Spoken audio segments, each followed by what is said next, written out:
Dívida boa. Será que elas existem? E se elas existem, quais são essas dívidas? Todo mundo quer saber, né? E aí, minha amiga das finanças, como é que você está? Já dê seu curtir aqui, já dá uma curtida, dá seu like para a gente continuar fazendo um vídeo maravilhoso para você. Já se inscreve no canal se você ainda não é inscrita. E já divulgue para a família, compartilhe, para que suas amigas, para que sua família saiba se existe dívida boa ou não. E aí, se alguém reclamar, falar, olha, essa dívida que eu tenho é uma dívida boa. Então, vamos ver se elas realmente existem e quais são elas. Eu sou Jean Rodrigues, sou sua amiga das finanças. Então, será que existem dívidas boas? Eu vou dizer para você que estudando muito, eu descobri que elas existem. E quais são elas? Tem uma lista de algumas dívidas que são boas. Na verdade, são critérios para que você saiba se essas dívidas são boas ou não. Primeiro, eu gostaria de falar para você que vê as dívidas como um horror, como um terror, né? A maioria de nós temos a crença de que dívida é sempre muito ruim. Eu sempre acalmei vocês aqui para dizer que a dívida ela é só a ponta do nosso iceberg. A gente tem coisas mais importantes para poder estar resolvendo, até para você se livrar das dívidas de forma efetiva, para que você nem se preocupe mais com o negócio de dívida. Então, é igual, eu considero a dívida como o peso. A gente se preocupa com o nosso peso, né? O quanto a gente engordou, o quanto a gente está pesando. Quando, na verdade, nossos problemas do peso, nosso problema não é o peso, nosso problema é o tipo de alimentação que a gente tem, a construção, a visão que a gente tem do nosso corpo, são as crenças que a gente construiu na nossa infância, algum trauma, enfim, os hábitos alimentares que não favorecem a nossa saúde, e aí a reflexão vem no peso, que é o que enxerga, que a gente enxerga e o que mais nos incomoda. Então, a dívida é do mesmo jeito. O que mais nos incomoda são as dívidas, mas as nossas questões, o que a gente deve dar atenção e onde a gente tem que depositar na nossa energia, não é nas nossas dívidas. E aí, quem me acompanha sabe aqui os vários porquês que eu coloco, então assista logo vários vídeos meus aí que você já vai descobrir onde é que você deve focar e você vai descobrir que não é nas dívidas. E por isso que eu vou falar que tem algumas dívidas que são boas, minha gente. E se você quiser saber quais são as dívidas ruins, tem um link aqui de um vídeo que eu fiz falando sobre quais as dívidas você tem que pagar primeiro. Então, se você. As dívidas que você vai ver nesse vídeo que você tem que pagar primeiro são, de fato, as piores dívidas que uma pessoa ou que você pode ter. E aí, agora nós vamos falar, então, no nosso assunto, né? Quais são as dívidas boas? Elas existem, sim, é verdade, elas existem, né? Elas existem. E as dívidas boas, a primeira dica para você identificar uma dívida boa, são dívidas que você pode alavancar seus resultados financeiros ou acelerar seus resultados financeiros. Por exemplo, você precisa de um computador no seu trabalho que vai ajudar você a atender mais clientes, vai ajudar você a prestar serviços para mais pessoas. Então, isso vai gerar dinheiro para você. Só que você não tem o dinheiro para comprar o computador. Então, você vai lá e divide no cartão. Lembrando sempre que toda vez que você compra no cartão, meu amor, você está fazendo uma dívida, tá? Só para você saber. E muita gente age como se não soubesse. Então, você vai lá e divide 12 vezes no cartão esse computador. Por exemplo, você divide ele em parcelas de R$ 300 por mês. Vamos dar um exemplo pequeno aqui.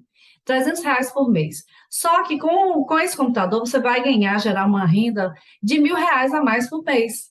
Entende? Então você vai alavancar, você vai pegar, fazer essa dívida, né? Fazer esse parcelamento para você alavancar seus resultados, ganhar mais dinheiro e você vai pagar seu computador e ainda vai sobrar dinheiro para você. Então isso é uma dívida boa. Outro exemplo de dívida boa é quando você é um profissional liberal, é uma autônoma, e aí você precisa trabalhar, e aí você não tem um estúdio, você não tem um escritório, você não tem o seu consultório ainda.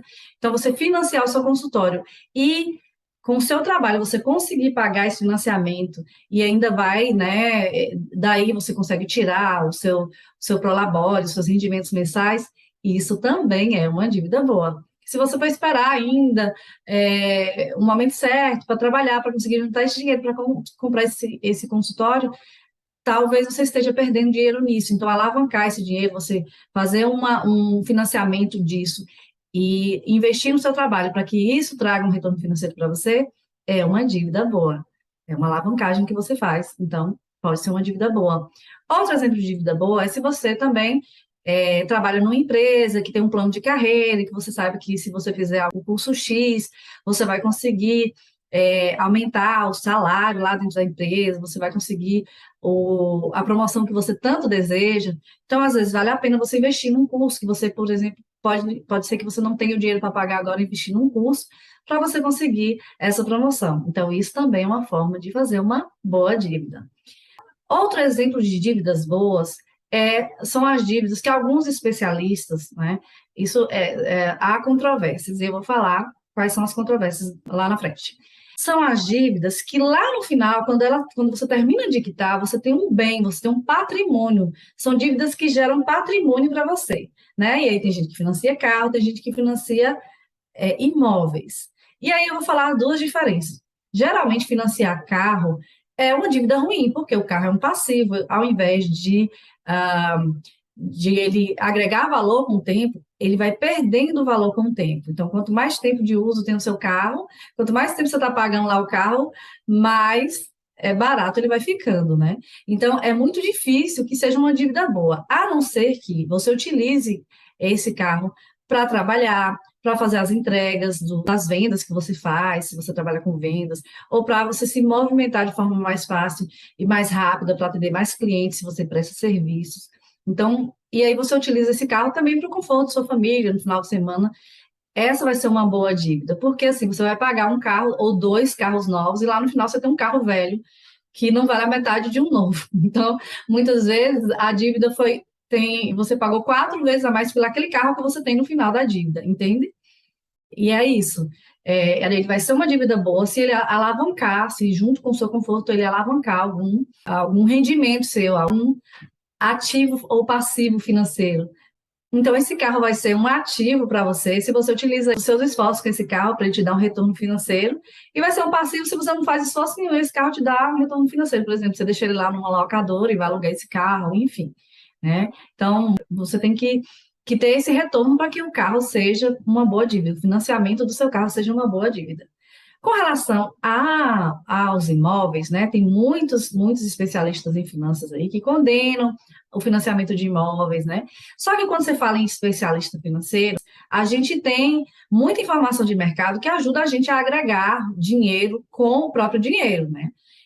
A trazer rendimentos acima do mercado, a trazer porque são pessoas que dedicam a vida a isso. Mas se você trabalha e você quer realmente ter uma vida financeira controlada, ter prosperidade, mas você não tem tempo de estar acompanhando o mercado, correndo o menor risco possível dentro do mercado para multiplicar o seu dinheiro, pode valer a pena sim financiar um imóvel.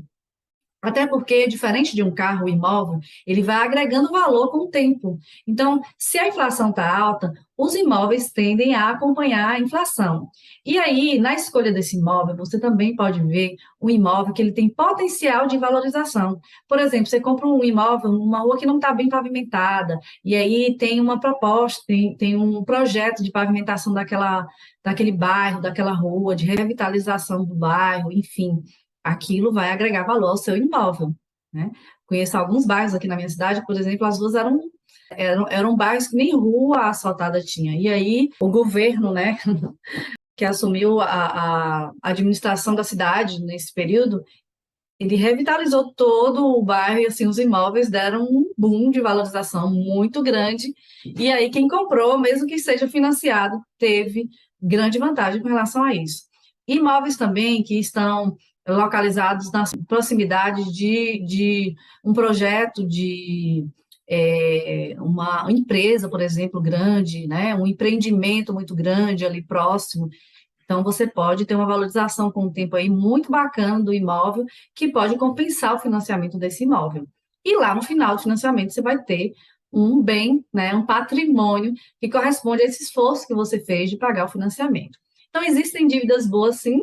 Eu vou fazer uma recapitulação rápida aqui, que são as dívidas que você faz alavancagem de dinheiro, né, como algum bem que possa acelerar os seus resultados financeiros, que te ajude a vender mais, que ajude você a se deslocar mais rápido e atender mais clientes, né, e nisso agregar mais valor, mais dinheiro.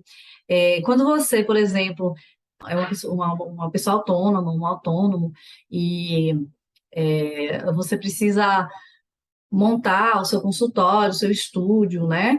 Ou um negócio, um investimento, um empreendimento, você utiliza um empréstimo para poder fazer isso. E através desse empréstimo você gera o dinheiro que dá para pagar esse empréstimo e ainda sobra, dá lucro para você. Essa é uma dívida muito boa, tá? E outro exemplo também, quando você quer subir na carreira, é, e, ou você quer iniciar uma carreira que você sonha muito, que vai realizar um sonho, e você não tem dinheiro para fazer isso, e lá na frente isso vai dar um retorno financeiro para você, essa também pode ser uma dívida boa para você. E os exemplos que eu dei, né? Um veículo, que raramente será, mas se você fizer essa análise de quais são os benefícios que ele vai trazer para você, ele pode ser uma boa dívida, ou um imóvel. Se for, quer seja para você morar, né? Se você for morar, escolha um bom imóvel que tenha potencial de valorização, ou um imóvel que você queira para investimento, né? Muito mais difícil, que seja uma boa dívida.